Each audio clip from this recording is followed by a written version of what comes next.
that Brendan and Francisca did.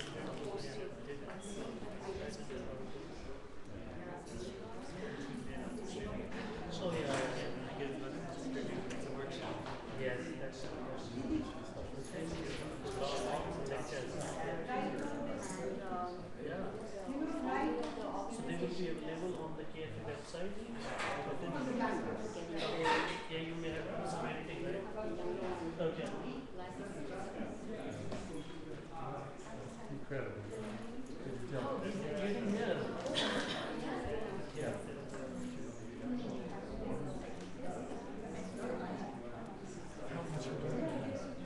She's at Santa Barbara City College doing drama. She likes it. That's what she said she was going to do in her graduation speech.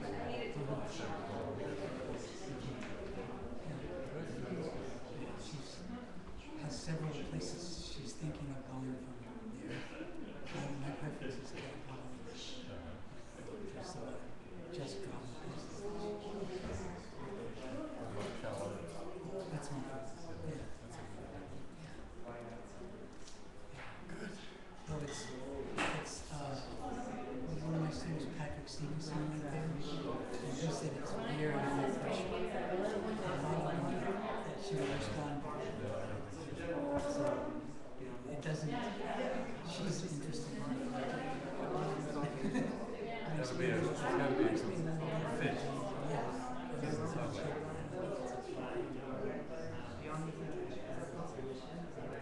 And then she's also would like to go to London School called Center for there's a lot of famous actors in London. She's very interested in that. They take one of yeah, she's Even the process is good.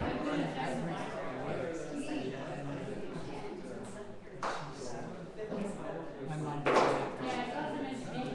Skip the generation. That's the song. Well, I think that's thanks to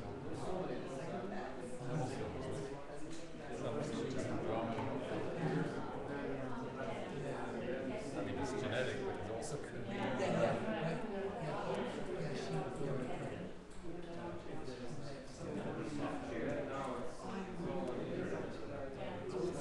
And he is a doctor. He's a doctor who practices medicine in San Francisco with her new husband. Of course, he just got married. Very happy.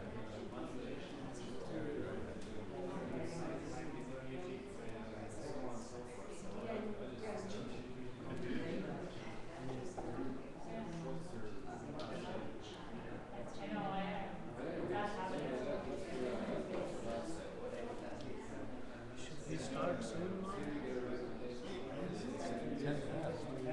Shall we wait for yeah, or shall we just go ahead? Strange, he's not here. Yeah. He said he was going to. He introduced the speaker yesterday in the Yeah. afternoon. I was doing it in the morning, not in the afternoon. I'll introduce myself. If you can, you want to do it, you can do it. All I know is this. That's enough. Will I do it? We'll talk for a few hours. Just say anything from that. Spontaneous. You should ask people to move up. Okay. Can we ask you to please come forward so we don't have gaps in the room? Mark is doing it, actually.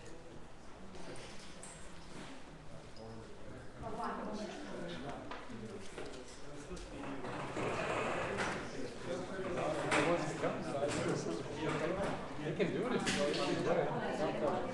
Is he on his way? We should always want one that works.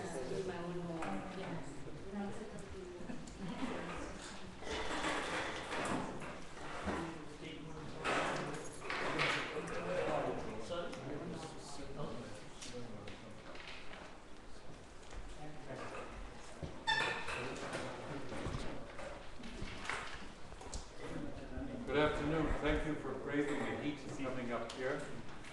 program this afternoon. The speaker this afternoon is Ashwini Kumar Verma. This gentleman is a professor at the Mount St. Vincent's University in Canada, and he qualified as a professor by doing his PhD in Krishnamurti education. So he is part of that new generation of young people who have been working hard to spread the word that Krishnamurti's great legacy is in the field of education. Welcome. Thank you, Mark. This is working. Can you hear it?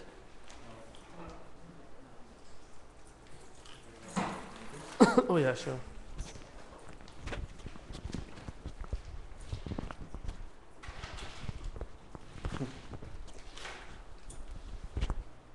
See how that is. Well, as Mark has already introduced, I am Ashwini Kumar. I have lived in India all my life, but in 2007 I moved to Canada to do my PhD at University of British Columbia, and after that I started teaching in Halifax, the other extreme of Canada, the eastern extreme. Today I will be discussing with you what I did as part of my doctoral thesis, which has been turned into a book, the flyers of which you have. But before we do that, I would like to just invite you to be silent for a while, and then we can enter into the discussion. I will give a brief talk, and then we can have a discussion about it. So may I request you all to close your eyes and sit in a comfortable position, preferably with your back straight. But if you are sitting on a couch, it would be difficult to do it. So just sit comfortably. I think one of the things that Kay emphasized, which I would say in my understanding is the core of his teachings, is attention, and which is very arduous, very hard. If some of you were here at Michael Mendeza's talk yesterday, I think in my view one of the gist of his talk was that there is nothing to be done. I agree with him wholeheartedly, but I also disagree with him wholeheartedly, because I think you need tremendous attention to be able to come to a point where you realize there is nothing to be done. If this speculation or idea that there is nothing to be done is based on intellectual understanding, then that's very dangerous. And I think that's one of the dangers of Krishnamurti's teaching, if one take it too seriously. So please sit silently with your eyes closed, and if you don't want to close your eyes, look down and not in anybody else, and feel your body. Be attentive of your body. Any sensations you have, just be attentive of them.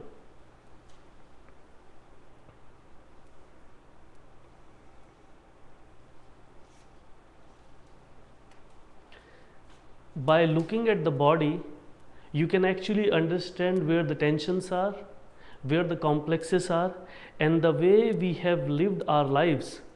There is a lot of suppression and lot of violence that has been done to the body, and that's why we find it very difficult to sit relaxed, to sit still, because the body has so many suppressions and complex that it wants to move. It wants to move constantly.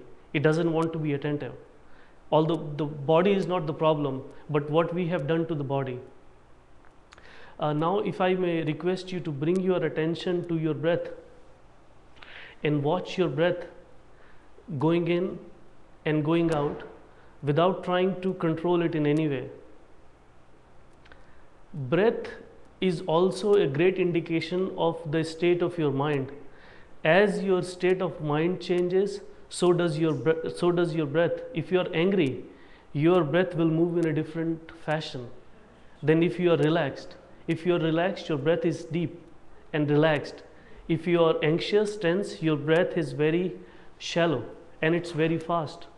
So allow your breath to deepen, but don't do anything with it, and just watch it gently.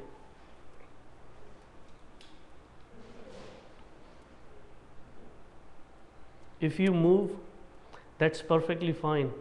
If you open your eyes, that's perfectly fine. Just come back to the same position, which is gently, without control, without effort, watching your breath.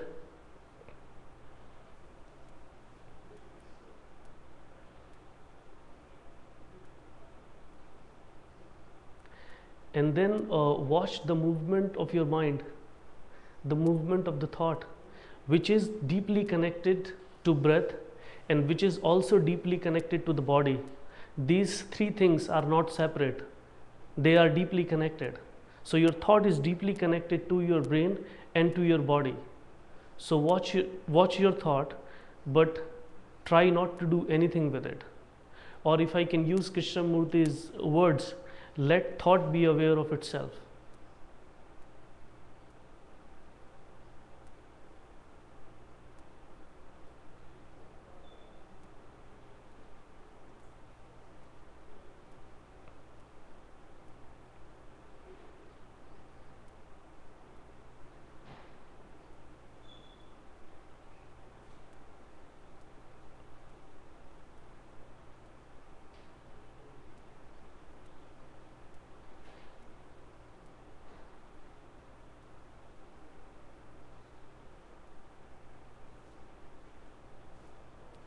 Now quietly listen to whatever you hear, the movement in the room, the sound of the air conditioner, or the sound of the bird coming from outside.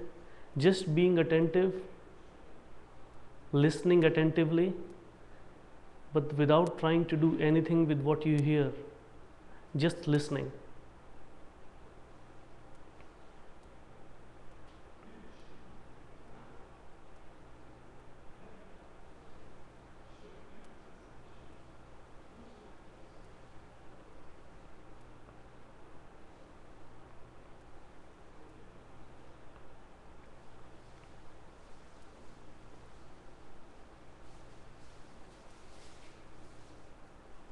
Please take few deep breaths. Inhale deeply and exhale deeply. Inhale deeply and exhale deeply. As deeply as you can do without straining yourself. And then please slowly open your eyes.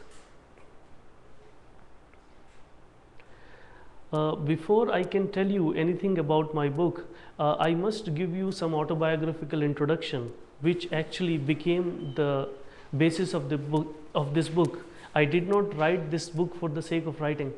When I was a teenager in India, in New Delhi, I unconsciously or a little consciously became interested in self-understanding or the inner world. It is very curious. I can't understand how that happened because nobody seemed to be that interested in my family or in the ambience where I was growing or in my school. But there was some interest in what is it that is inside. Is there anything inside? And the first introduction, the first understanding that I had about this world was due to the works of Kabir. Have any of you heard this name? Those from India and I think others as well must have heard this name.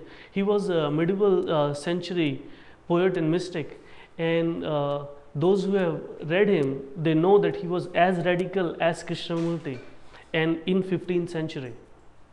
So that was too radical in that time. He was questioning the orthodoxies that was prevalent in that time in the Hindu and the Muslim religion, and was giving a more perceptive and insightful way of living, free of dogma and superstitions. So when I read Kabir's poetry, that was the poetry that resonated with me the most. But I didn't know at that time why this is the only poetry that resonates with me the most. And in India, I think in Hindi they call Rahasyadarshi mystics. Mystics are the poetry that is devoted to or addressed to unnameable, the immeasurable. That was the poetry that was really very exciting for me, very interesting to read, not knowing as a teenager why is it that I am interested in this. In my early 20s, I became very much interested in the works of Osho. I'm sure some of you have heard his name, and it was through the work of Osho actually that I came to know of Krishnamurti. And Swami Chidananda was here. I talked him in, and he told me that not only you, but there are many people who came to know of Krishnamurti from the work of Osho. And Osho was very, very, very controversial. I think that was his style of teaching, who would create so many controversies that it's actually difficult to fathom how can one person create so many controversies in his lifetime. He lived 30 years less than Krishnamurti, but his literature is around 600 books, because he used to give a talk daily in his ashram in Pune. So I became very interested in Osho and did a lot of meditative therapies that he developed alone and with friends. And this search for inner understanding really intensified. And on the other hand, there was not much support in the society, and there was not any support at the level of the institutions as well. So now I realized at that time I was actually going against the wave, because the wave, which is the social force, is not interested in the inner understanding at all. The primary function of the society, as I see it, is to take you as far away from yourself as possible, to let you be completely absorbed in the so-called relationships, and then earning money and making a career and on, but it never brings you back to yourself, which I think is the if I can use that word, primary purpose of being a human being, to be interested in yourself deeply, exploring yourself deeply. So there was a lot of resistance in the institutions to these kinds of thoughts, and I would always spit against professors and also the people in the society. And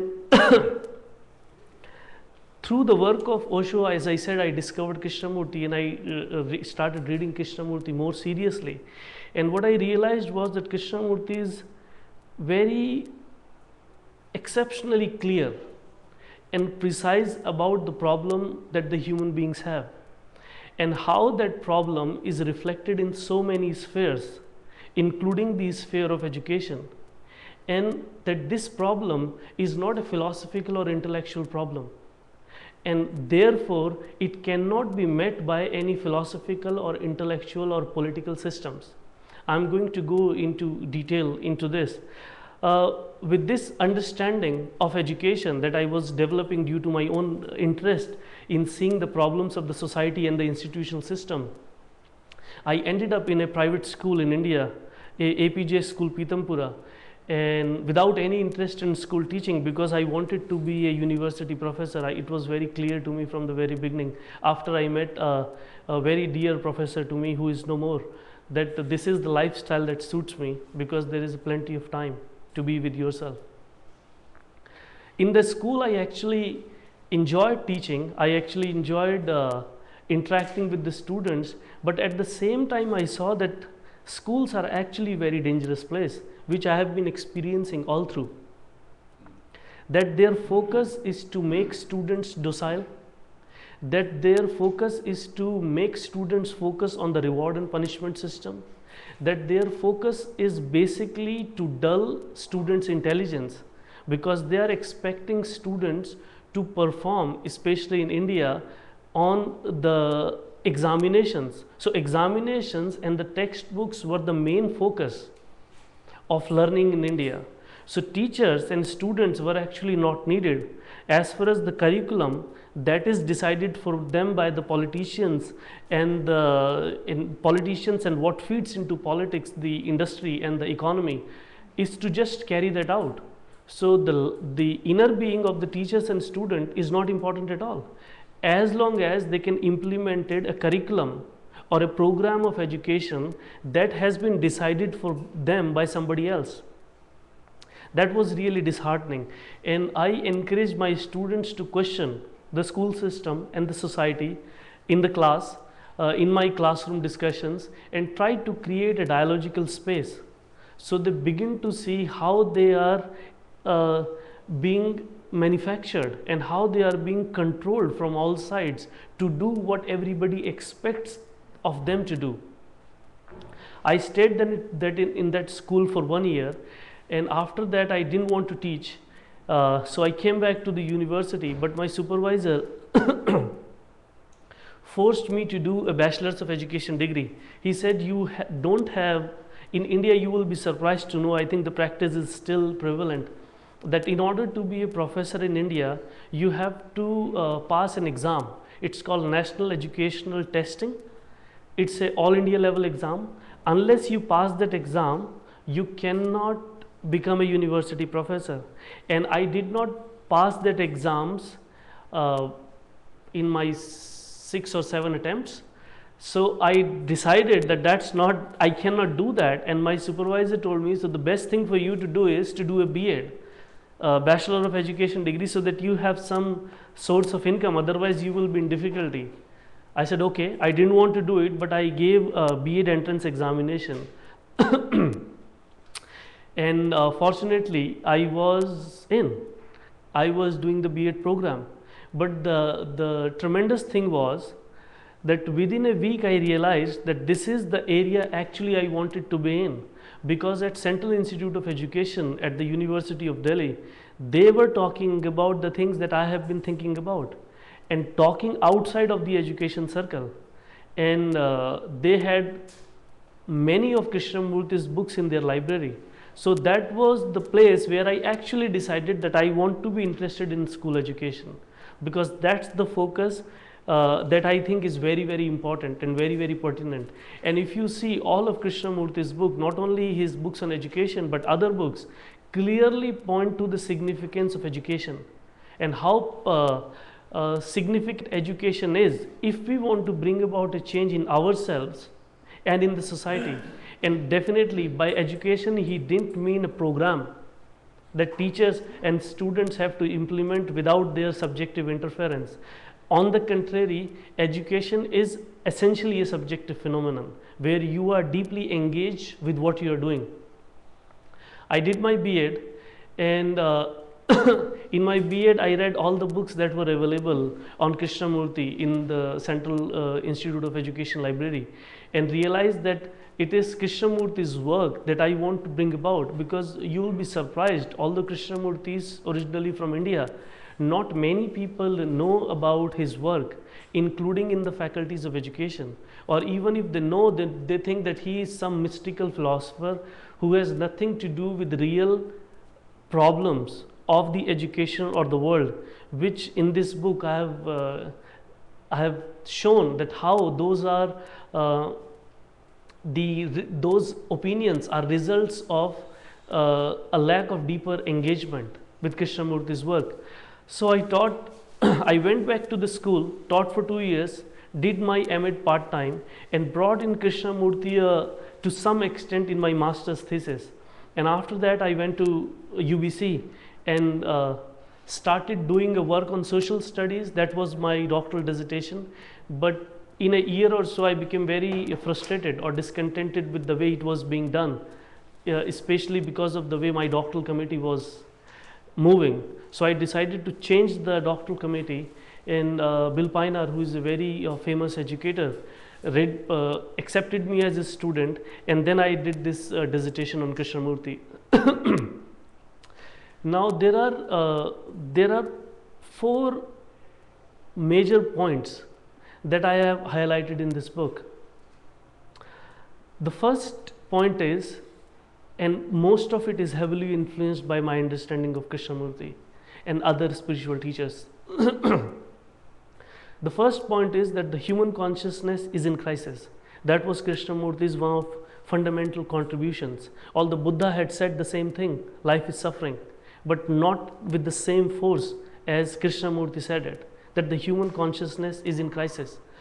The second point is that education, as we see it as something secluded from society, from economy, from politics, from religion, and something that it needs to be done in the school and it finishes at the school.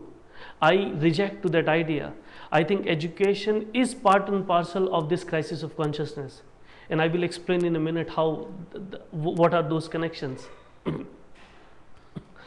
Now, another Krishnamurti's major contribution is when he says that the human consciousness is in crisis, he is not propounding a theory. It is not, and those of you who have read Krishnamurti in detail, I'm preaching to the choir, you all understand it. But the idea of consciousness, or rather the fact of consciousness, or that it is in crisis, it's not a theoretical statement. It is not an intellectual, ideological statement that Krishnamurti is persuading you to believe. It's an existential thing. And he thought, which I completely agree with, that this existential problem cannot be attended to by philosophical, theoretical, or political system. For example, poverty, most people will think is an economic and political and social and cultural problem, which is true on the surface. But deep down it is also an existential problem, because it has grown out of human relationship with each other.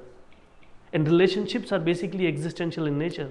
So Krishnamurti suggested meditation as a way to understand and comprehend and transform this consciousness, rather than focusing on the systems or the structures of the society, which we most often tend to do, because it is easier to say that the systems are flawed, that the government is bad, and the easiest thing is to topple over the government and change the government.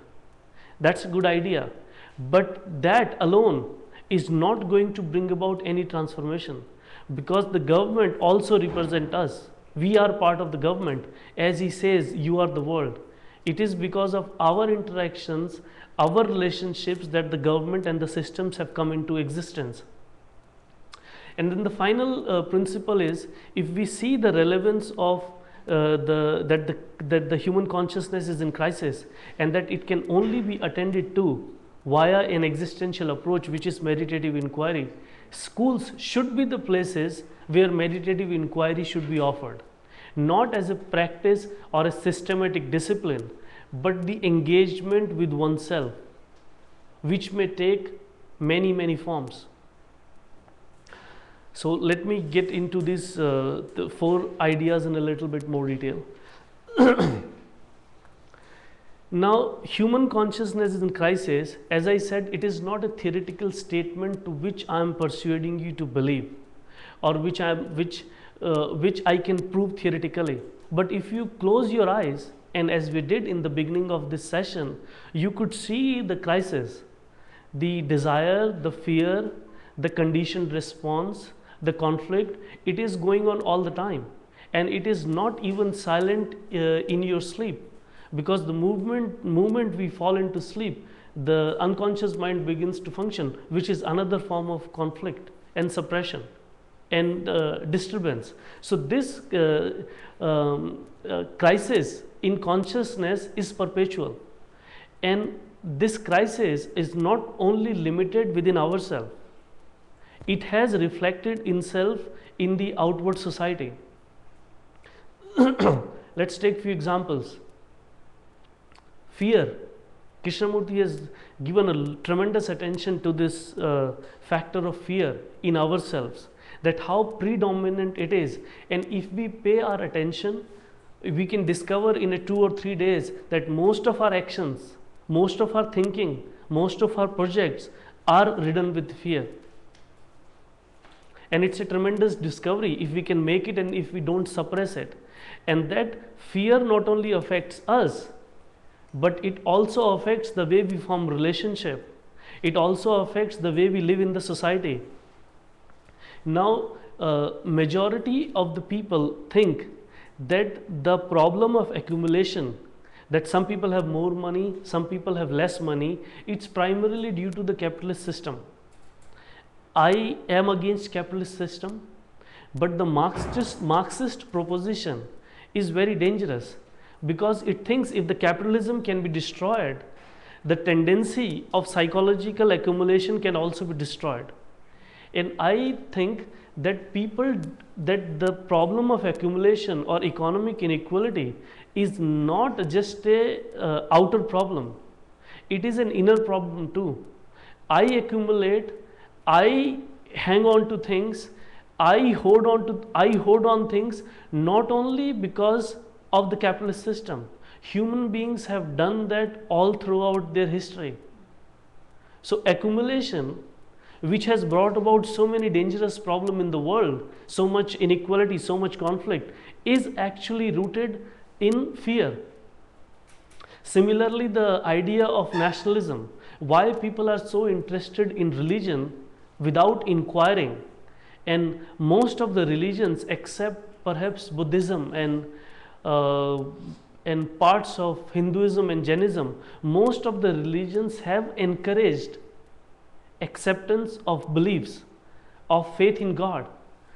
That is also based on the fear, because people are so fearful and the life is so uncertain and so difficult and so unpredictable that it is good to know that somebody else will take care of you, God, in the case of most of the religions. So this consciousness is in mess, which one can see within oneself, and this is not a judgment, because most people think immediately the moment Krishnamurti says, or I am based on my understanding of his work, say that that the consciousness is in crisis, people immediately think that you are judging, you are judgmental. But I don't think it's a judgment. If you see it, you will know it, that yourself is in crisis. It's not that you now find a psychiatrist to solve it, or it's not that you don't pay any attention to it, but you have to see that it is in crisis. And unless it is in crisis, the relationships that you will form will also be in crisis. And unless those relationships will be in crisis, everything outside in the society will be in crisis. It's very simple, but one has to deeply realize it. Intellectual comprehension of what Krishnamurti is saying has no meaning whatsoever. Now, this consciousness which is in crisis, which is characterized by fear, characterized by conditioning, characterized by becoming. Becoming is very important factor, so let me just devote some more time to it. Becoming basically means that there is a state of my mind and I want to go against that state. This movement from what I have and what I want to get is the movement of becoming.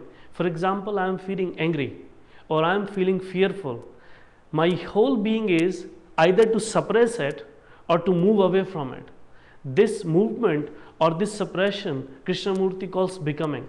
And he says this is one of the reasons why we are so stressed, why we are in such tension. Because thought, if you watch it carefully, if you give it some time, you will see is constantly engaged in the process of becoming. It is constantly suppressing itself, it is constantly fighting itself and trying to become something what it is not, which is a movement in the future all the time. Seeing oneself better in the future is the process of becoming.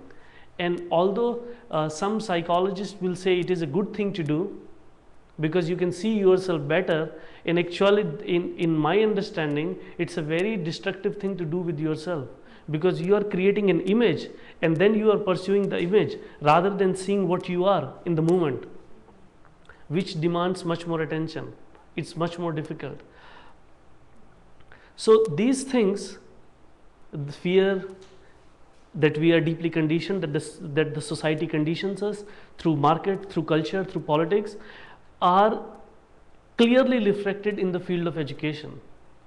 Education cultivates fear through its emphasis on exams, through its emphasis on discipline, through its emphasis on authority. The basic purpose of educational institutions is to make you follow whatever exists in the society already, and the measures for which are primarily used are to subtly vary. In some countries it may happen very openly, for example in certain religious organizations, and even in certain countries. I actually reviewed a book. It's called Education as a Political Tool in Asia. There are case studies from 9 countries. You won't believe, in Asia, 9 countries, and it's not only true about Asia, it's true about Europe, it's true about North America. Every country subtly is developing an antagonism to the neighbor, to the other countries.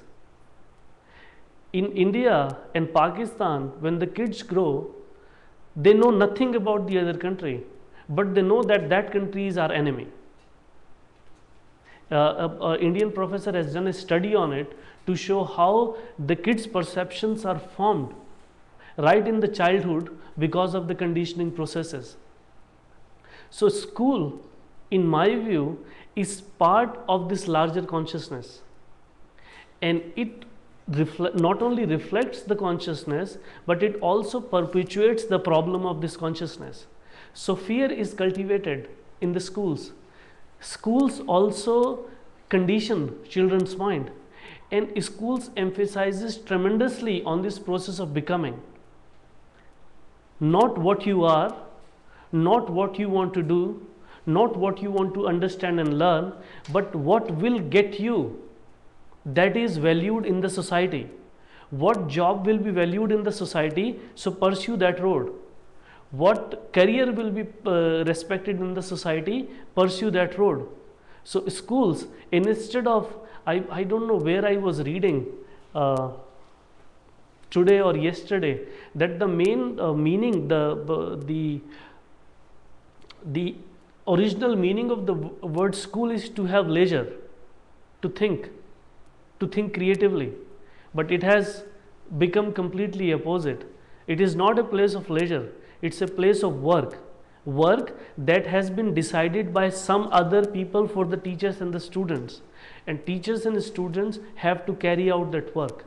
Now I'm not saying that there aren't alternative educational institutions. I think Krishnamurti tried to do that in his lifetime, and there are other alternative educational institutions as well that have tried their best to not follow in the trap of the society.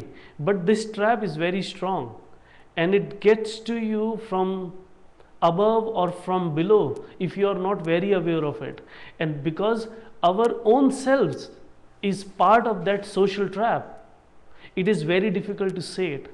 So unconsciously or consciously, we keep on carrying on what has already existed, which is the crisis of the consciousness.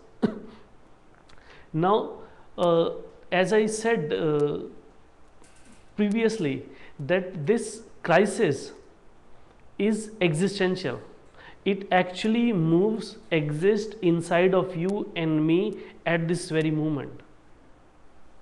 So you cannot create a philosophical or theoretical or medical system to fix it, to alter it. It is impossible, because it is constantly moving, it is within you. So the only thing, and that's why Krishnamurti was very perceptive when he said that techniques and methods and systems won't be of help. Although people have taken those statements, I think, too seriously. But the way why he denied that was basically for this reason, that this consciousness is so in such a flux, it is so fluid, it is moving all the time, that you cannot do anything except being attentive of it. Only you can do that you can be attentive. If there is a fear, then you can be attentive of the fear. If there is a guilt, you can be attentive of the fear. And if you are attentive, not only of the negative emotions, you will be attentive of the movement of the thought itself, whether it is positive or negative. Those are also the labels we have given to the ever-changing states of the mind.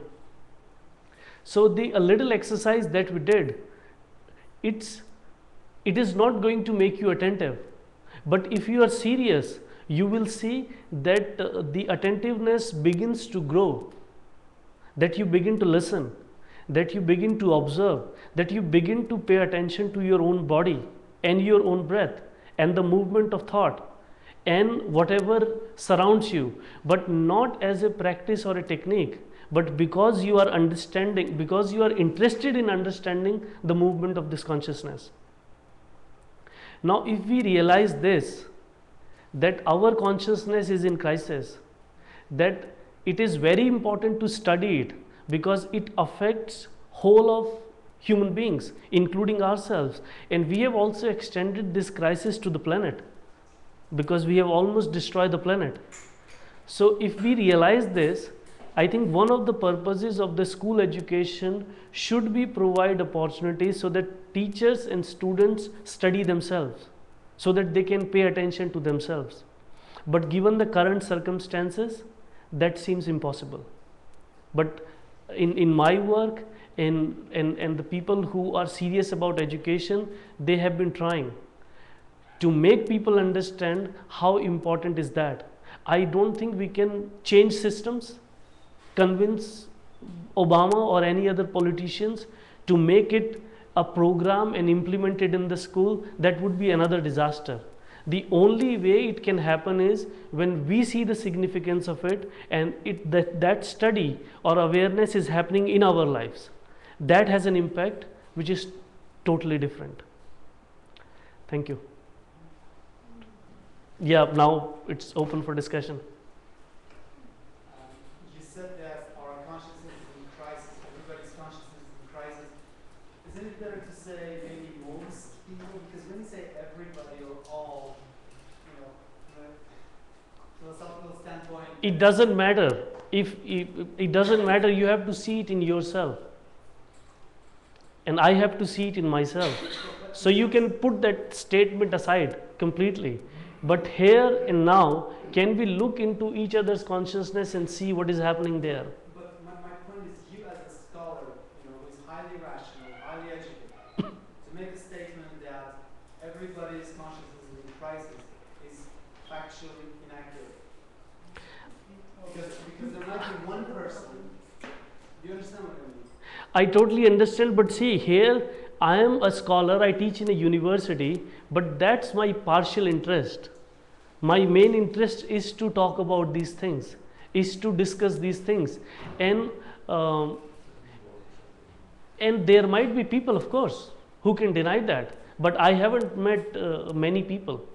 I've hardly met one individual in my life who seems to understand all this. My whole point is that we tend to generalize too much, and then I know.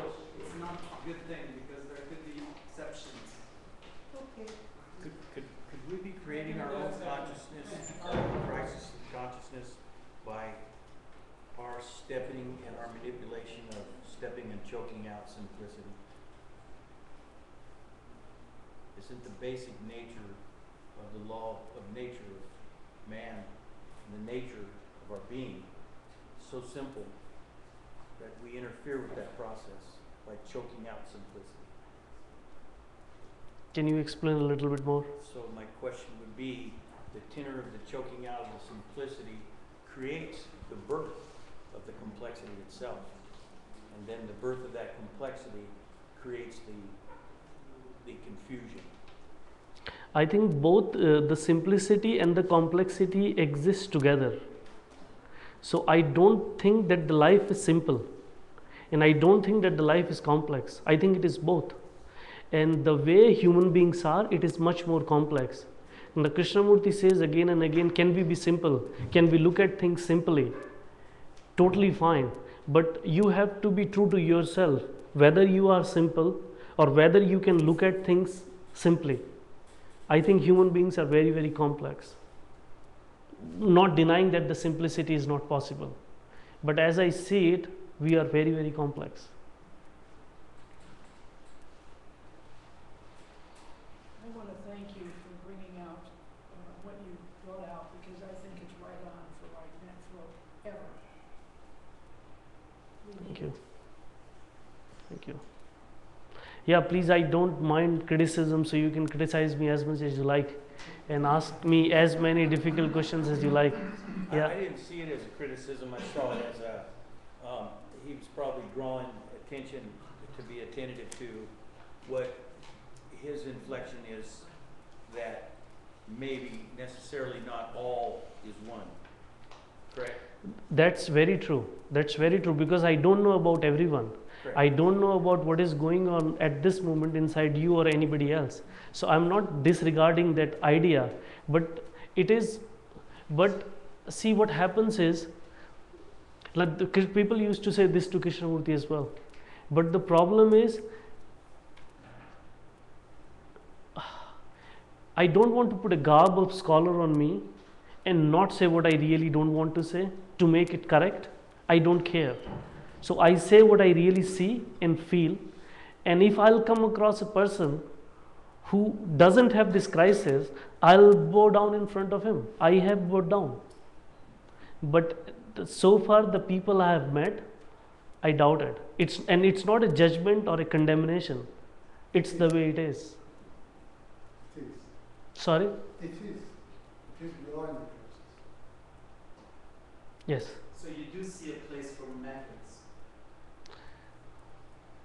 What do you mean by method? What I understood you say is that Krishnamurti was against methods because he was in a way exaggerating in order to get a point across that you need to just be attentive because there's such a heavy degree of crisis.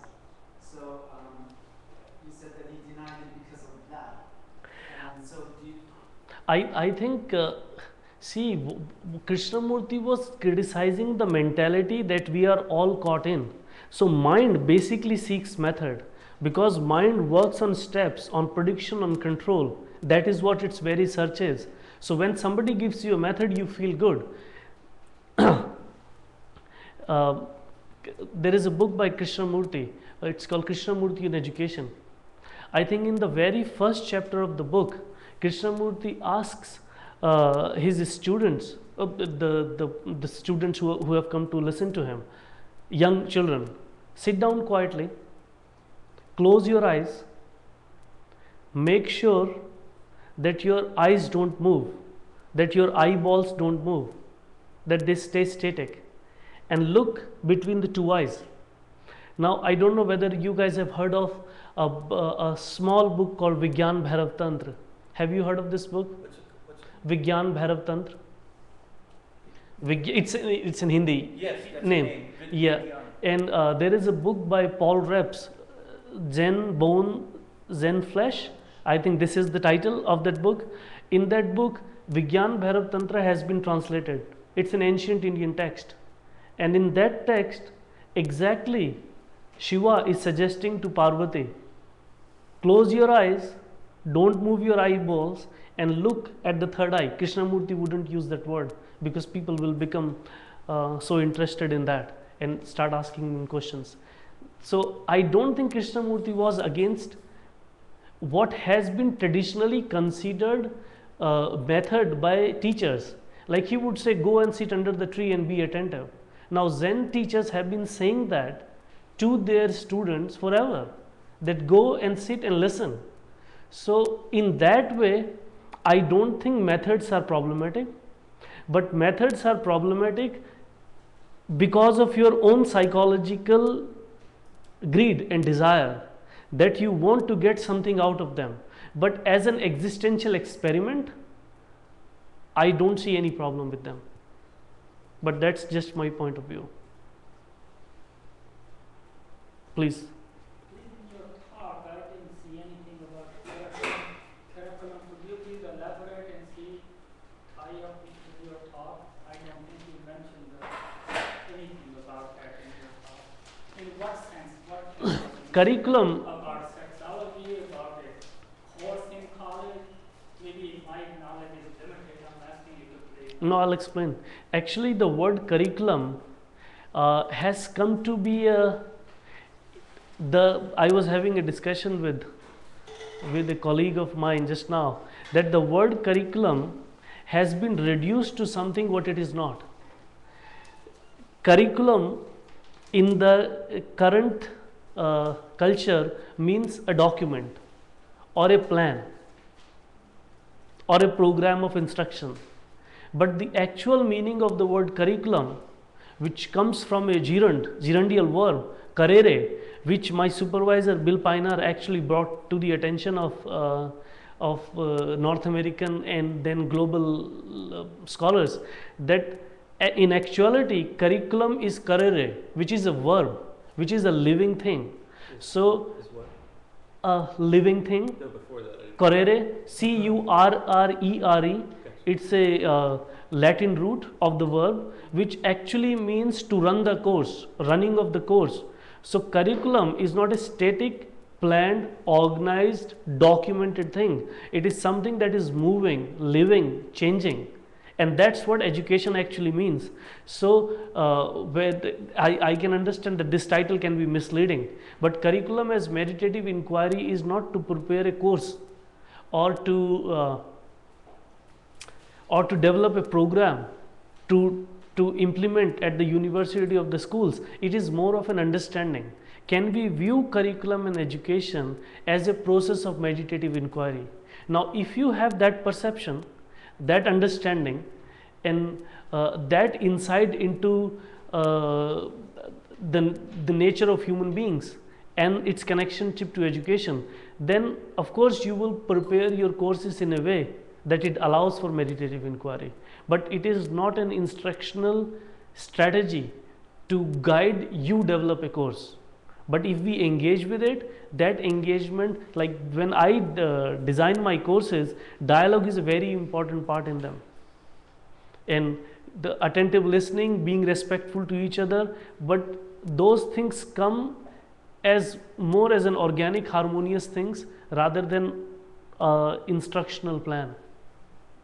Does that answer your question? Thanks. If I'm going to achieve my dharma and I'm an educator, I would want to not pose any more answers. I would want to suggest just a meaningful, unlimited questions. Correct? Definitely. That way, I would then follow those paths to the questions. I think questioning is the real education, and it's the real fire. If you can question deeply, seriously, then you will know what to do. Classroom teaching is not that difficult. It has become difficult because questioning has been suppressed very subtly. Not only in the classrooms, in the society too. Are you in touch with what's happening with regards to Krishnamurti universities? Question first, and the second one is about, are you in touch with Krishnamurti schools? Yes, I did a research on Krishnamurti's Brockwood Park School, and it was fascinating. I gave a talk there and at the end of the school to share my experiences with what is happening in the school, and it's available on YouTube if you are interested. But briefly I can say that in spite of the tensions and the financial issues and the conflicts among the staff, that school is doing a tremendously great job. It is providing academic freedom to the teachers and the students to explore what they really want.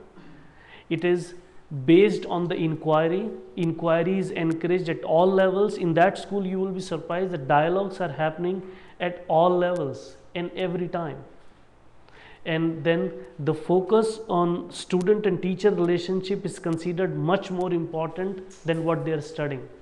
So even if they are studying mathematics, if some students want to talk about something that is more personal and more relevant, then the teacher will shut mathematics and will start talking about that problem.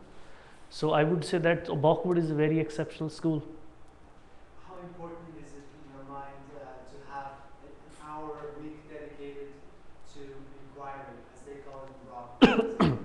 Which is, I don't know, are Not very much. That is a formal component of the inquiry at Brockwood, but I think they encourage it in as many spheres and in as many ways as possible. They also read Krishnamurti, I think. Yes. If I'm not mistaken. But they don't trust Krishnamurti on students, and they don't suppress if students want to criticize what Krishnamurti is saying. I really like to have this discussion, but if anybody else has a question, and then we can have as much discussion as you like. I have a question. Sure. You know, I look at my mind objectively, but my consciousness, and I try to delete most of the things, condition, but my consciousness seems to be very pure. It's not in crisis. I separate the mind from my consciousness. The thoughts, I think one of the other insights of Krishnamurti, and it's tremendous insight, I think one of the best of Krishnamurti's insight is that the observer and the observed are one. So I wouldn't exactly know what is happening inside you, but if there is a peace in me and there is a non-peace in me, that shows a fragmentary state, that there are two states which are fragmented. And Krishnamurti calls us the observer and the observed. So the part that is observed, which you are calling mind, and the part... Those are mere thoughts that comes from the outside world, the knowledge gathered from the outside world, and you try to be successful or whatever. But deep inside you're very pure. You want to help people, you're good. Deep inside, if you look inside, deep. And everybody is that way, I think. I wouldn't say no to that because I don't know, but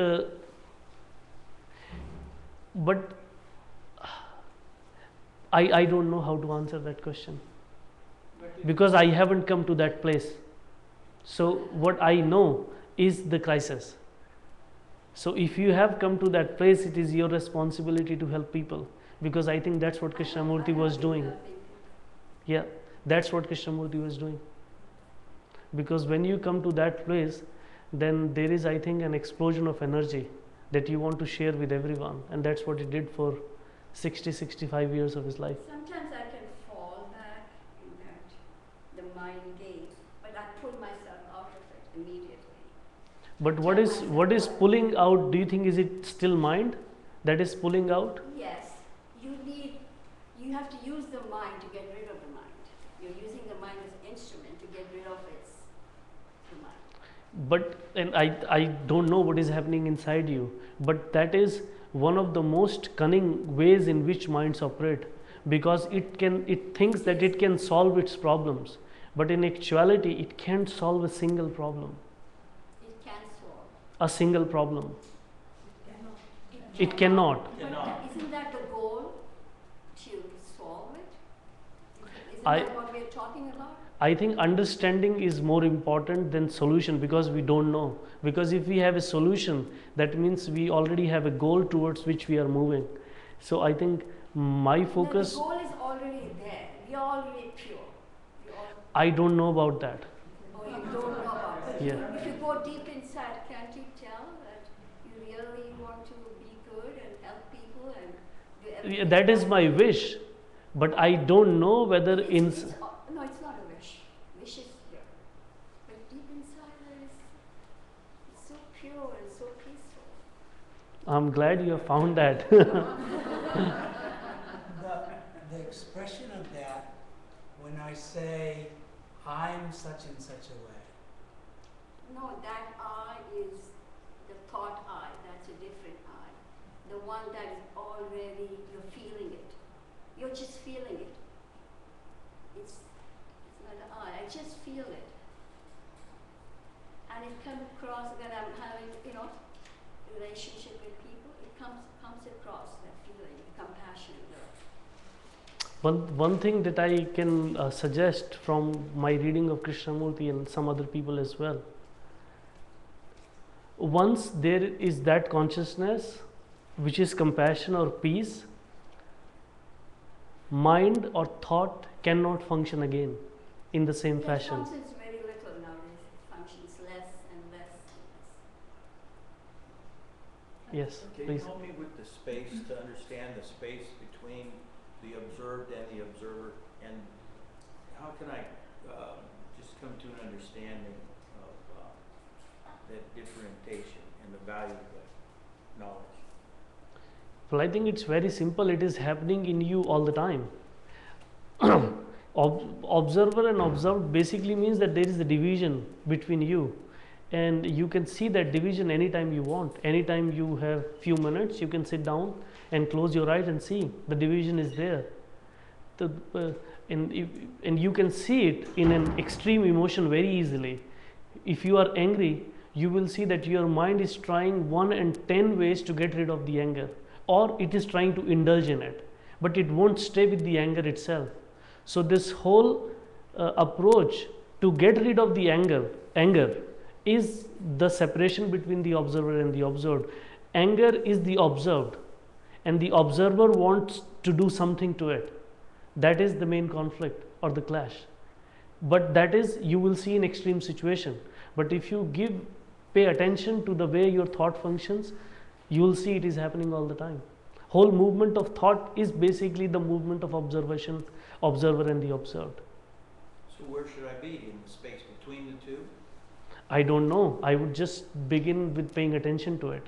Oh, Should means again, something you're learning. should, no, you have to see it for yourself. See, Okay. should means again that you don't want to be what you are, but you want to do something to what you are. So should again will bring about conflict in you, because you are not content with what you are, you want to change it. That's the meaning of that word should. But you can go to the root of the anger and then find out why you're getting angry. It's usually the ego that's hurt. And if you go to the very root, that's the way you can eradicate it. Instead of saying, oh, I'm intervening. Yeah, that is what it means to pay attention to the anger. That's what you can do for every. But I don't know how to uproot it or not, but you can definitely pay attention to it and see Everybody's its roots will be different. whole movement. Yeah. Yes, sir.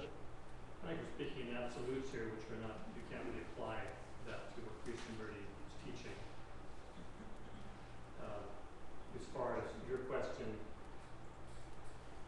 the meditative process, whether you talk about Buddhism or you talk about Krishnamurti, is basically you're just observing without judgment your stream of consciousness, all of your thoughts, all of your fears, all of your desires, all your frustrations, all of your love, whatever you call love. You don't judge, you just watch it without judgment, and just by not judging, you're just observing it over a long period of time, and you become clearer. There's no absolute. You're not going to become anger-free or become a savant, a very, very wise, enlightened man. You're just going to, whatever your state in life is going to be clearer and calmer and more useful and more compassionate by the meditative process, which is what we were talking about before, and being aware of the limitations of thought. But I think what you're saying is, it's true, but I think that can also become an absolute, that I cannot be free of anger. And Krishnamurti actually posed these questions. Can you be free of your conditioning? And can you be free of your anger? And I don't think they were rhetorical questions. They were very deep questions to unsettle you to the very root. Because to have this idea that I can actually pay attention to it and slowly become free of it and become a better person is also a tremendous trap, which Krishnamurti, because then it comes the idea of progressive understanding. That over a period of time, by cutting slowly, I will become better. And I think it can be dangerous too, because then I can keep doing whatever I want to do and try to become better. I understand what you're saying, but I would even say, though, even Krishnamurti had anger. I know people who, I've heard him speak for many years at Yoko School. And I know people who work with him, on a daily basis, and he had his little angers and frustrations also. He wasn't perfect. He was just pointing out the human condition. And without saying this is the way. The way for Krishnamurti would be, there is no way, you have to find your way. Mm-hmm. Mm-hmm. Did he channel? Did he channel at all? Channel what? The spirit world. That's superstition. Is that superstition? That's part, not part. Krishnamurti his conversation with empiricists and scientists and psychologists, not spiritualists, not religion, none of that. I'm just curious. I didn't know. I wouldn't know. We must ask him if he was channeling any energy. Although he used to say that many times notebook is full of it. When there is no center, then the whole is one. That he is not there. So, but I don't know. It's very difficult to say. Yes. Couple of things. First of all, you mentioned that methodologies matter, structure, kind of confines you. So there's that. And then if you look at the development of children and their physiological and their whole development, they go through various needs for structure. So perhaps there's a place for structure in that early development of the human being. And then I heard, I don't know the source of this, but I was listening that between the ages of 6 and 9, that is the age that the child can be open to meditative thought or meditative inquiry or meditation. So the commentator went on to say that if a child is introduced to that between 6 and 9, then as an adult, they can very easily continue to meditate. So it would seem to me that there may be in our development as a human being, there is a place for structure at a certain point in time. And then when to begin meditative inquiry. So I just put that suggestion, I'm just trying to interpret this. Well, I think there is. Secondly, observer and observed, to me that seems the importance of detachment, where I once heard actually an Ignatius priest talking about an Ignatian exercise, and where you stop at different points in the day, and it's as though somebody hands you a clicker and you turn the movie on and you observe yourself during the day. And so I see that it's very important to have these moments of detachment, that by doing that we can be aligned closer to being in tune with what it is that we are going to be about. So those were two comments I wanted to Thank you. Well, I don't think that structures have any problem. We have a structure here to talk about. We wouldn't be able to do it without any structure, right? And definitely you have to pay attention to the children as they are growing. You just cannot leave them without any attention. But what happens in the stage theories or the developmental theories, I'm not disregarding them completely, but every child is unique. There are similarities as well, but there is uniqueness as well. So what can happen is, if you have a stage theory and if you impose it on all children equally without paying attention to who they are in that moment, then that can be very dangerous. But if you pay attention to the stage theory, understand the basic assumptions of it, but at the same time don't impose exactly on the children and pay attention to them. That was one of Krishnamurti's major suggestions to the teachers. Pay attention to the kids. From there you will know what they require and what you can give them. Rather than having a fixed plan based on a child psychologist, these are the theories, these are the stages, and these are the curricular outcomes according to these theories, and just implement it in all children. That's very dangerous. So I see the importance of structure, but at the same time they may be dangerous if you are not aware. So you cannot, however good a structure you have, be rid of awareness. You shouldn't be rid of awareness. And also children are meditative because they are less conditioned. So by very nature they are meditative because they are less conditioned. Their meditation is destroyed. First, we don't encourage them to look inward, and second, we systematically destroy it because we don't do anything in the society or the school which encourages inward learning, inward understanding. So I think your suggestion is very important, and keeping in that mind, if you create school, you will provide spaces and structures and environments where that inward learning can take place. And what was your second question? About, I was making an analogy to observed and observer as having the ability to detach yourself and observe yourself during the day at different points of the day. I think it's very important, and I was reading somewhere that Krishnamurti said that if a house doesn't have an empty room, then that house is not a house. So it is important to, and I'm surprised Osho made a similar statement in one of his books. So it is very important to have the time and the space where you could give some attention to yourself, where you can pay some attention to yourself. So I absolutely agree. But what it gets to, what it leads to, I don't know. But paying attention, from my experience and understanding, is the most important thing that you can do to yourself. Is there any more questions? Are there any more questions? How much time do we have? How much time do I have? 35 minutes. 35 minutes? Okay. Then I want to sit, Do you see, if you don't mind. do you see any way to incorporate a fundamental infusion of that, of impacting the Western societal educational system?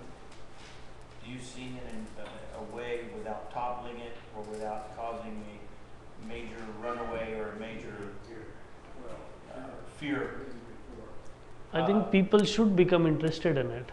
Teachers and parents should become interested in and see the significance of it. I don't know if there is any other way other than people seeing the significance of it. So I cannot suggest you any systemic or structural solutions. I don't have any. You wouldn't say the Krishnamurti model schools would be a model school or something that could be followed? In their spirit, but even if you are going to impose a Krishnamurti school system without people understanding it, without people realizing what this is all about, at Brockwood, they don't let any permanent staff who is not seriously interested in Krishnamurti. And the reason for that is not dogma or superstition. If you don't understand what Krishnamurti is about, how are you going to educate the children? So I don't think the solution is to implement Krishnamurti's models. I don't think that's the solution. The solution is people seeing the significance of what Krishnamurti is saying. And even you can put aside Krishnamurti, seeing the significance of what good education is. And then you will create your own. Krishnamurti schools are not same. Oak Grove School is not Brockwood Park School. Brockwood Park School is not similar to schools in India. They all are very, very different. And that shows that the specificity of the culture and the context will always give a different shape. So Krishnamurti shouldn't be standardized in a nutshell. But don't you think there should be an opportunity, at least for the children, the students, to be able to be exposed to the thing itself, not just the effect of it in relationships, of course, that's understood. Because the thing itself, by the thing I mean, you can call it the teachings or the pointers or whatever you want.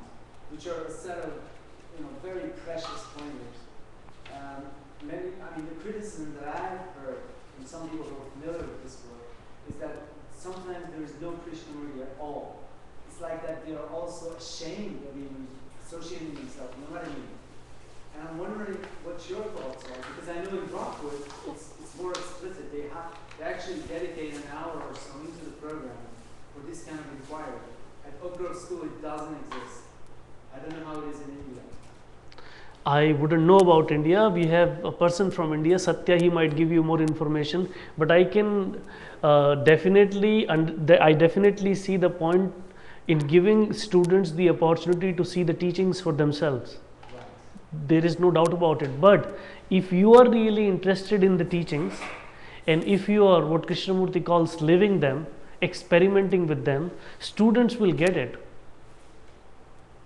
But I'm not saying that they should not read Krishnamurti directly.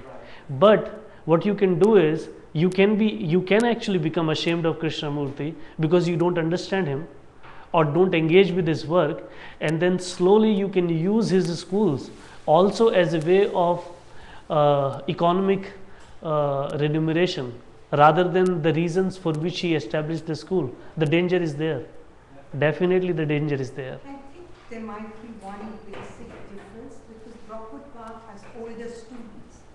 They can read it, understand it, make it their own point, and the teachers are very interested in it. With younger children, it's like trying to say you better read the Bible, this is the catechism. Then you become believers and you don't understand what's happening. Definitely. It's better to have that kind of an approach with an older mind who is able to debate and understand. Also in Oak Grove School they have a high school, so they could do it in the high school program. I'm not involved in talking about the school. I'm just saying generally, it's easier to do it with older students than with younger. And Krishnamurti said that was the reason, primary reason why Brockwood Park School was established. He wanted it an international school, and he only wanted teenagers in that school because he thought that what he was saying could be understood and discussed and debated at that level. Although I think what Krishnamurti is saying is as much pertinent to a younger child as much it is to an older child, but not in the same language. So those who are engaging with Krishnamurti's insights, when they teach younger students, they will cultivate that sense of attention and awareness and affection without imposing sentences or words or books on them. But the potential is exactly as much as it is for the older students. Can we hear from Satya about India? Okay, then your question mark. Go ahead, Satya. Yeah, maybe I think quite a number of us. First of all, I'm Satya. I'm working in one of the Indian schools in India, the northern part, Rajghat specifically. I've been in the course of my tenure of, let's say, 12 years. I've been to almost all the Indian schools. So 5 schools are there. I think you're very right. Whenever we get to hear something called curriculum practices or what would be ideal one and what for the rest of the people, those who are in, whether we can take some of the things in the schools to outside and mass at large. The question of practices come to mind just to make our sort of understanding more concrete. So what are the spaces or practices that these schools have to nurture the underlying sort of spirits like inquiry, dialogue, questioning? It will be very difficult to say because the contexts are different, the settings are different, as you've already said, in India and abroad. I have not been to Brockwood, by the way. I also interpret the fact that about Ashaji said about that with older kids or older students, it's a different thing. There can be different ways of engagements and going about the things that K has talked about.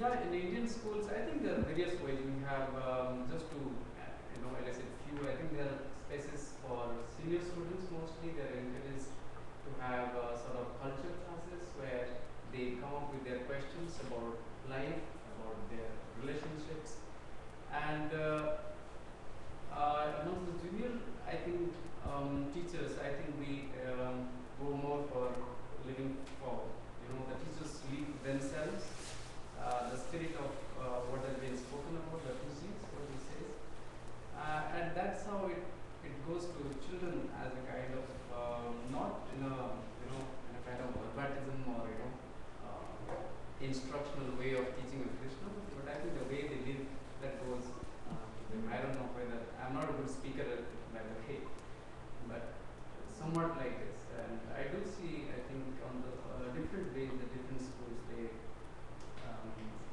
take the teaching in themselves as well as And even in India, the 5 schools are different. they're different. Yeah, They some are all boarding schools, right? interact Yeah. differently. When we started this school, Krishnamurti really wanted to start, and maybe Mark can elaborate on it later. He wanted to start with the literature. There was a different focus. He wanted the home and the school atmosphere to be similar. He wanted parents involved with the school also, which also changes in time. You could do it then, you were starting with a small number of families. It was all like a family. And as the numbers grow, it's not possible to do it now. And now your student body is not just the little ones, but are also older ones.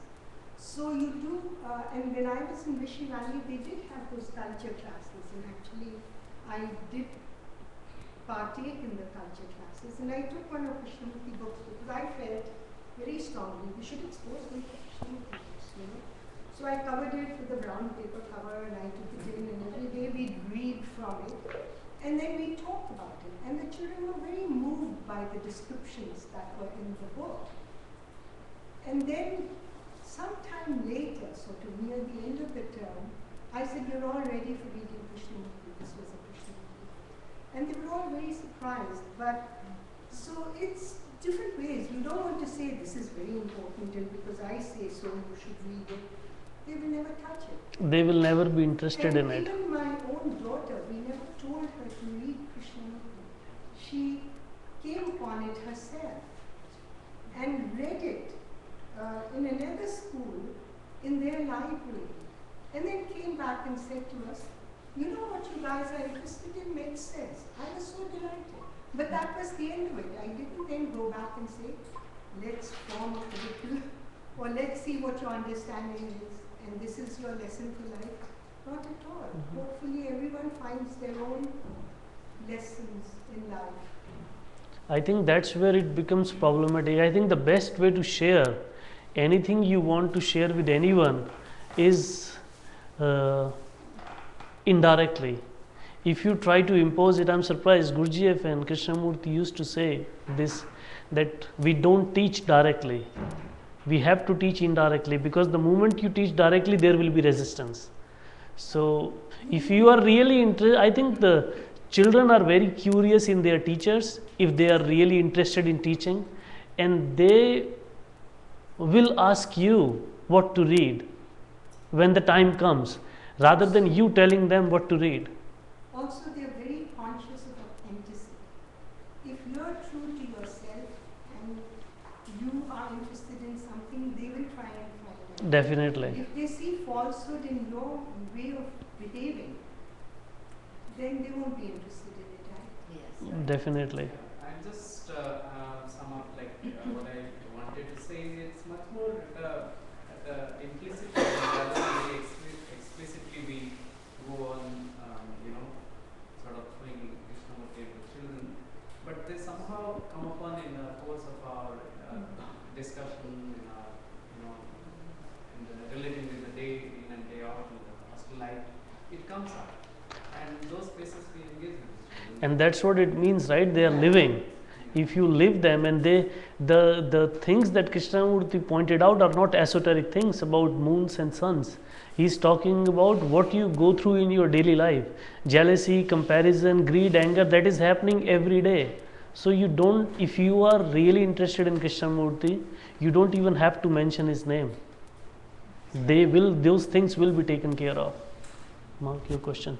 Well, I just wanted to comment on a couple of statements that have been made about the Oak Grove Krishnamurti said very explicitly that the two tools that the Oak Grove School had in dealing with young children, not the Brockwood age, but younger, was the two tools were atmosphere and dialogue.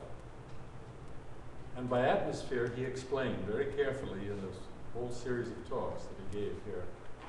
Atmosphere, he said, is created by appealing to the subconscious. You're not talking directly to the conscious child.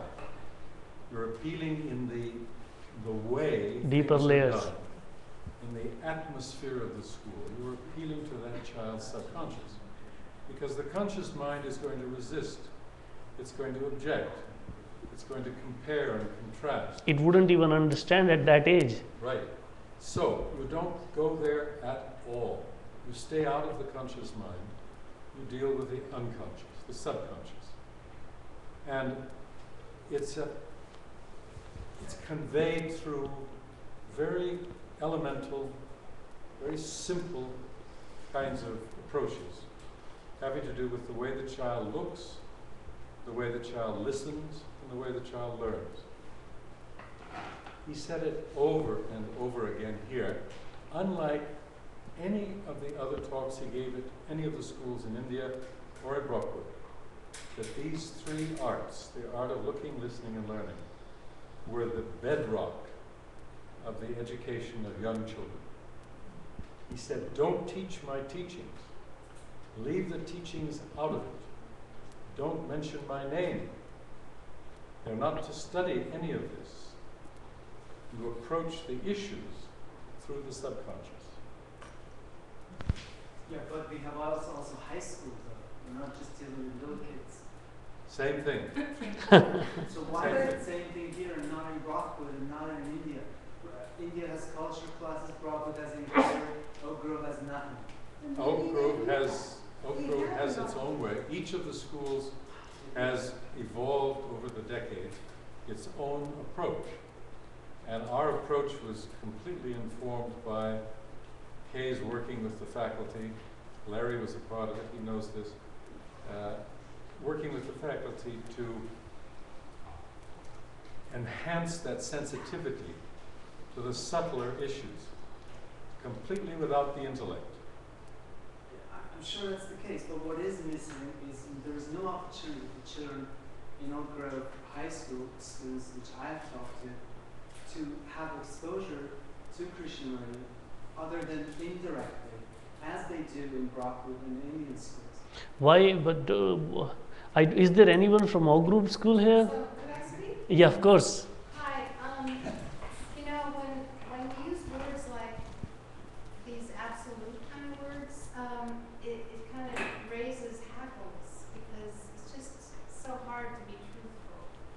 And the school is now approaching nearly 40 years old, started in '75. And it depends on what era, what season, what student Now. we're discussing. Well, there are 200 students at Oak Grove, 50 of whom are in the high school. You've met with maybe 3 or 4 of them who have maybe a long history or short history. Who knows who you spoke with? But their experience is just their experience, and to extrapolate that and say, well, that's the school experience or other people's experience is a really difficult bridge. Just like the curriculum. The question was, is there a place in the curriculum? Yes, Oh, so yes. just to say that over the years, these 4 decades, that the school's been a school and maybe 3 decades worth of being a high school, there have been every form of bringing Krishnamurti in, reading from letters to the schools and bringing it out. Bringing it in, taking it out, having a culture class, having a relation class, having an inquiry class. And all these things kind of come and go depending on who the staff is and who the kids are and who the parents are. And then if you make something into a tradition, it gets so old and patterned and, repetitive, and it feels, unfresh. So then maybe they'd have a series of classes for years. Larry, please chip in. and then things would change and they would have a different set of classes or opportunities for exploration. So, Can I ask a question? yeah. Is there a resistance to Krishnamurti in the school? In the air of the school, do you feel that, like, I'm not saying that teach his teachings, but there may be resistance within the staff or in the parents or in the students to Krishnamurti. How would you answer that question? Which, like. But do you sense it? Certain people, maybe over the years, yes. Okay. Because if there was a feeling of pushing something down someone's throat, Oh, yeah. this is dogma. Or There should be orthodoxy, resistance then. And it's like, wait a minute. Yeah. I have to find my own way. So I think the question about the school has to be tempered with what student is speaking, what staff is speaking, what era are we speaking, or what year. I mean, because 40 years of a school, you can't generalize. It's very difficult to generalize because the school started when it was, 3 students as an elementary school and then morphed into K through high school. And the whole flavor of the school has shifted accordingly. So anyway, I just wanted to have some perspective. I know it's very complex. There's one thing I feel Sorry. true that it comes and goes and different people do it in different ways, which is, I feel the way it should be. But I feel there's one thing which is constant and is done in different ways, and that is to question. To not be afraid to look into things, even things that you feel uncomfortable about, and also to be receptive to differences. And I find this very credible that these students go out and these are the 2 things that they find very useful as they go into society, where people may be accepting, not accepting, they are open, they are accepting, and they are not fighting the world, they are trying to be with it together. And they've learned to question things without fear, which are very useful traits, I feel, Karen. And we can't say they are Krishnamurti traits, they could be in any school, but maybe all youngsters need that. Well, questioning, I think, is human intelligence, and all kids know it, as long as we don't suppress it. They are born with questions and curiosity.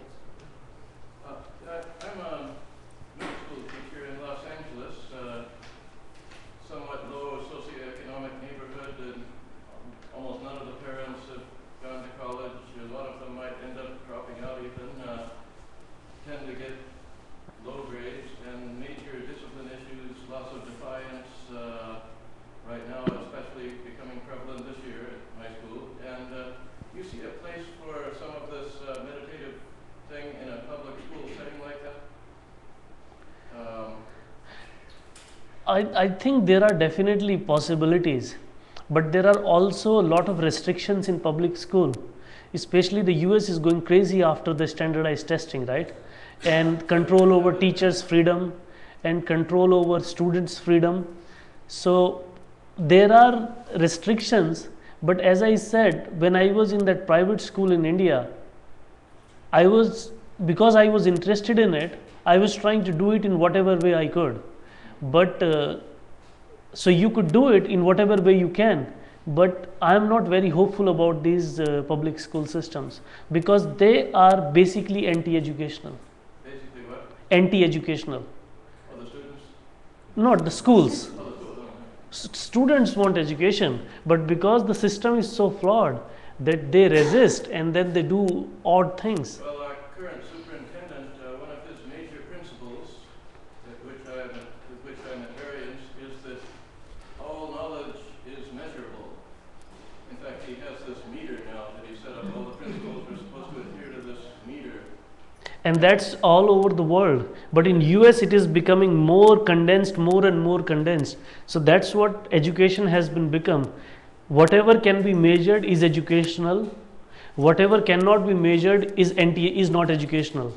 So what happens between teachers and students, what transpires between them, relationship, care, affection, nobody cares about it. So you would also disagree with that principle that Oh my God, that's the dangerous principle. It is the most anti-educational principle. But it is not only limited to the schools. Whole society lives on measurement. Yes. Property, the size of the car, and so on and so forth. Measurement is the thing that we are stuck with. Mind is measurement. Sorry. In Canada, how are the schools there? The high schools, the universities? Is there a difference between Canada and the United States? I think Canada is a bit sane, but it is becoming insane because standardized testing is getting there too. But at the universities, see, that's one of the things that I liked at Brockwood. Teachers actually have academic freedom there.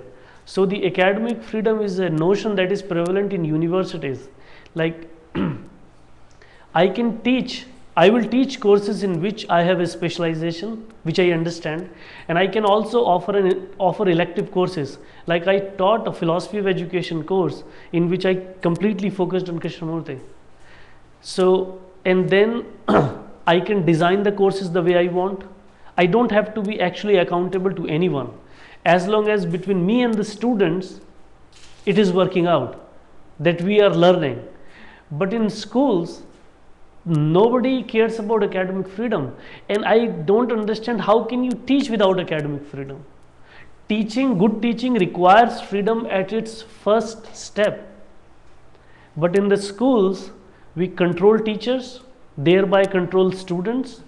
Parents blame teachers, government blame teachers, and their efficiency, it's an ugly word, but their efficiency, their effectiveness is measured through students' performance on a standardized test. So we have screwed it up so badly that I don't know what can we do with public school system. So we probably have to extricate ourselves from it. Yes. I have a question. So you try to implement the inquiry into one of the private schools in India, right? Now, how does conditioning with students from different cultures, does that have an impact? Because if I understand correctly, it's a very hierarchical, it's more prevalent in Indian schools, where you respect your teacher, you do what your teacher asks you to do. That questioning is kind of suppressed so much that it would take a lot of time to come out. However, out here in the West, it's like a part of it. You can dismiss your teacher, you can respect your teacher. It's like, so how different is it? Is it, the role the conditioning plays and, an inquiry and, getting that inquiry out? I think definitely cultural differences play a role, and culture has its own conditioning. But my understanding is whether the kids are in India or in the West, if you encourage them, they will love questioning. In my classes, I never experienced any difficulty in India to encourage students to question. In the beginning, they may have a little bit difficulty, only some will speak, but slowly they won't, because they have questions. Everybody has questions if you let them ask. In the West, what has happened is, in India, there is a suppression of ego, right? In the West, we have glorified ego. So what we call student-centered education is basically an ego-centered education. We want to gratify students' ego. You can't touch them. You cannot say anything to them, which means you cannot challenge them. I'm not saying then abuse them or hit them, but you can't even challenge them.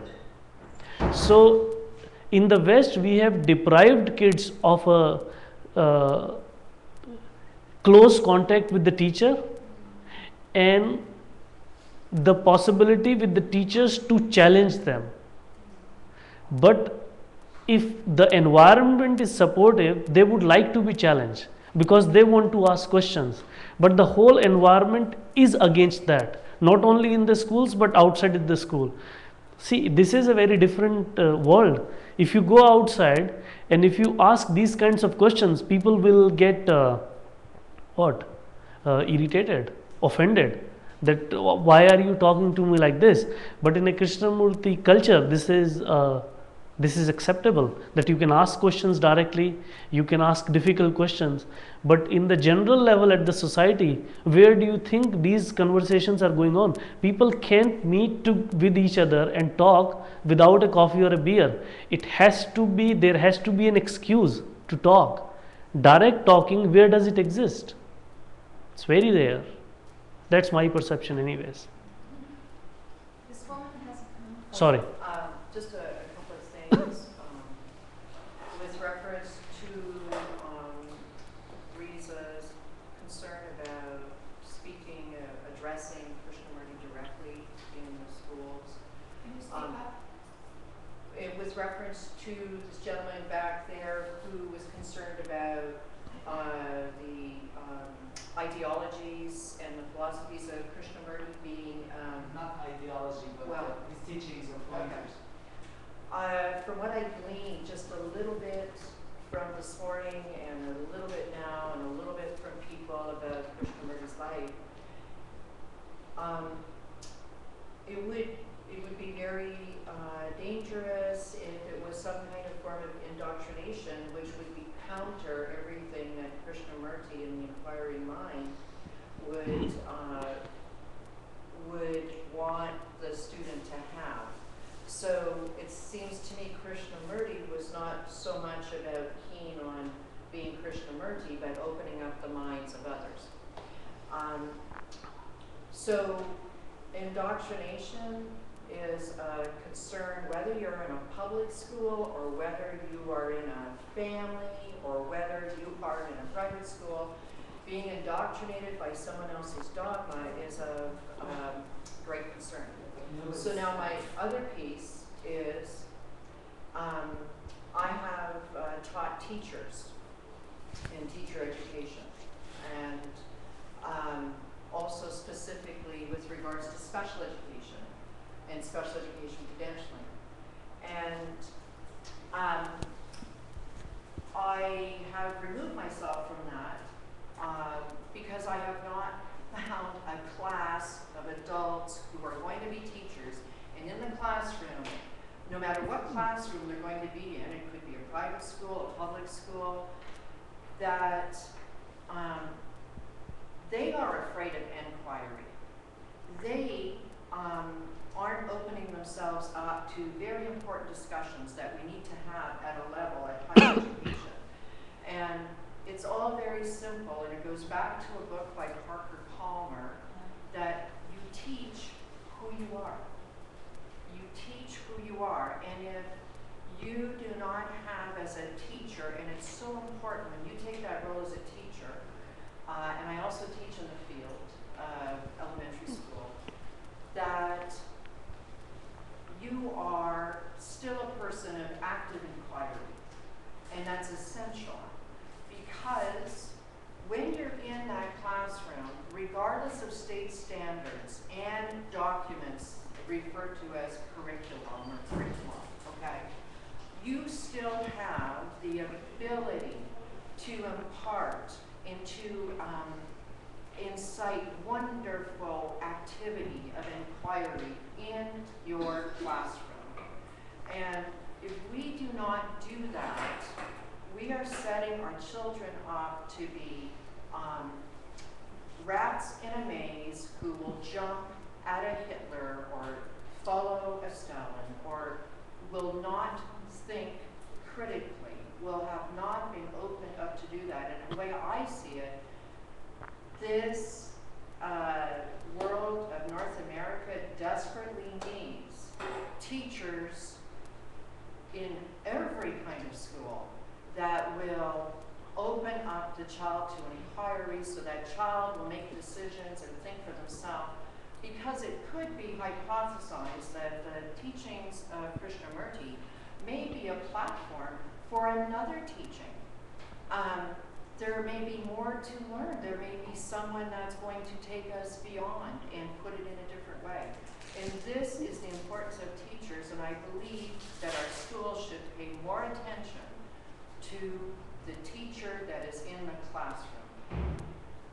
I agree with everything you said except the first one. Nobody's talking about indoctrination at Okay. all. Okay. It's what I was saying already happens in other Krishnamurti schools in India and in England. And it's not at all about, injecting the kid with Krishnamurti. It's to give an opportunity, allow the time in the schedule, optionally, to have an hour or so where they can explore these things more directly than just picking it up from the atmosphere and relationships. Well, if I might respond to that, that might be a developmental process as well in the inquiring of the child, that perhaps at an early age, the faculty might feel that it's according to the culture of the school. It may be more relevant to the inquiring mind if the older child, the middle school child or the high school child. I mean, that's probably a local school decision. Well, what I think Mark answered that question.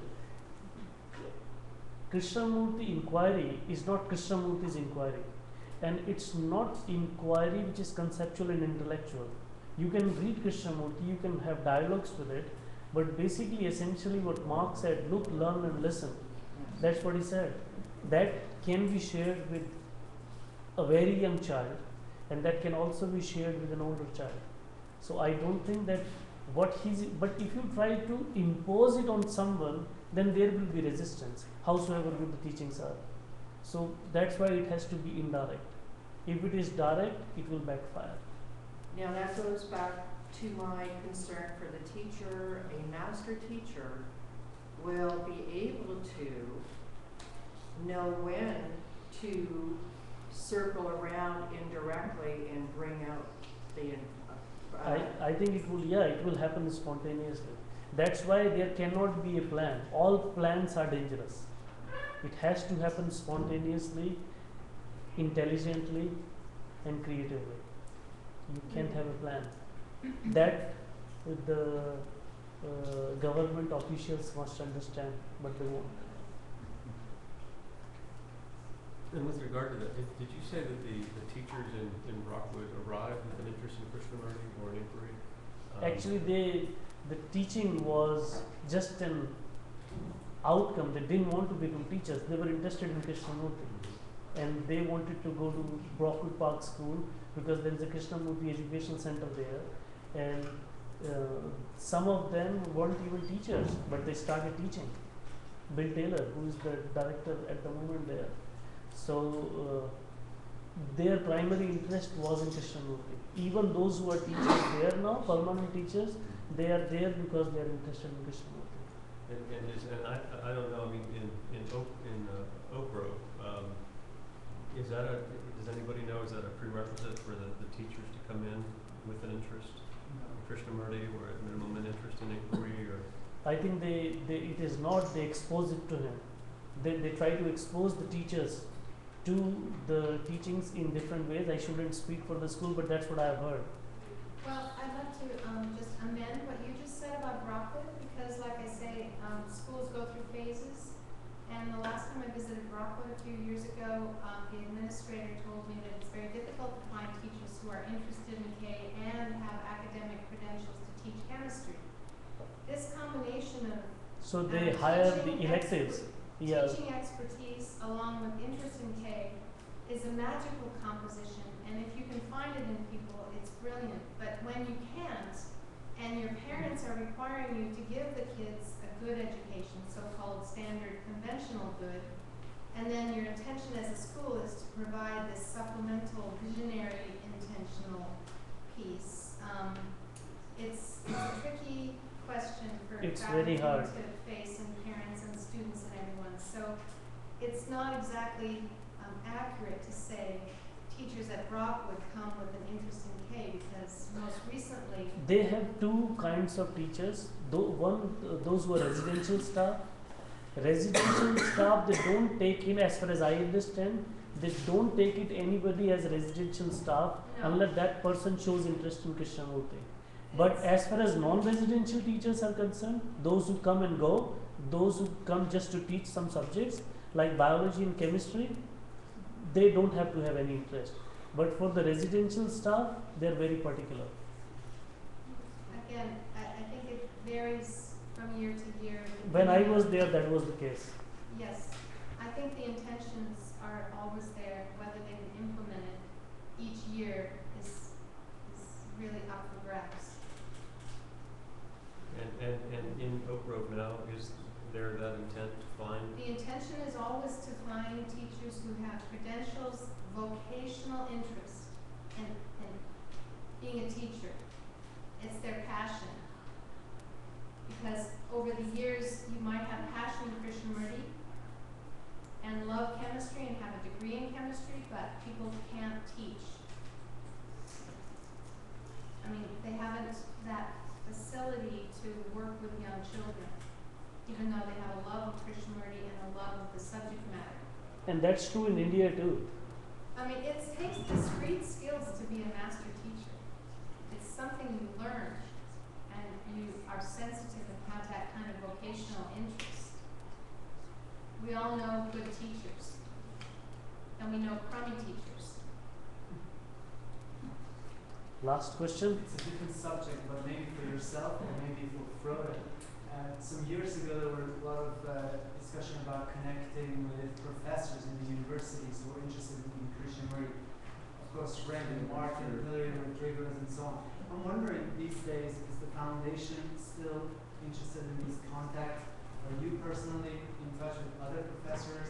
Maybe Frode, tell us what's happening. I was never interested in Krishnamurti's institutions. It's only after I completed my PhD and I started teaching in Halifax, then they gave me some money to do research. And that's why I thought it's a good time to go to a Krishnamurti school. So Brockwood Park was my first official entry into Brockwood Park, into Krishnamurti institution as a researcher for 3 months. So there I met many people, and then I came here for this gathering, and I stayed here for almost 2 weeks now. And I met many people from those who have been involved in Krishnamurti's work. So I'm doing it on my own. Nobody tried to connect with me, but when I'm there, then the connections are developing. But nobody tried to find out if somebody is doing a research in Krishnamurti, which is fine. But I think there should be some development in this direction. From the foundation, maybe further? In terms of outreach to university professors? So, I mean, there's the question of who is currently teaching Krishnamurti, so directly incorporating Krishnamurti's material in classes. There's also the broader question of how the topics that Krishnamurti raised can be incorporated into college, university curricula. And I actually see a lot of potential for taking the issues that Krishnaji pointed to, that he drew attention to, that he had insights into university curriculum. In many ways I feel that they belong there in a very deep way, and many of the deep puzzles that people study at the university relate directly to Krishnamurti's insights. So this is a much larger discussion that I don't think we should try to have at the very end of your presentation. Thank you.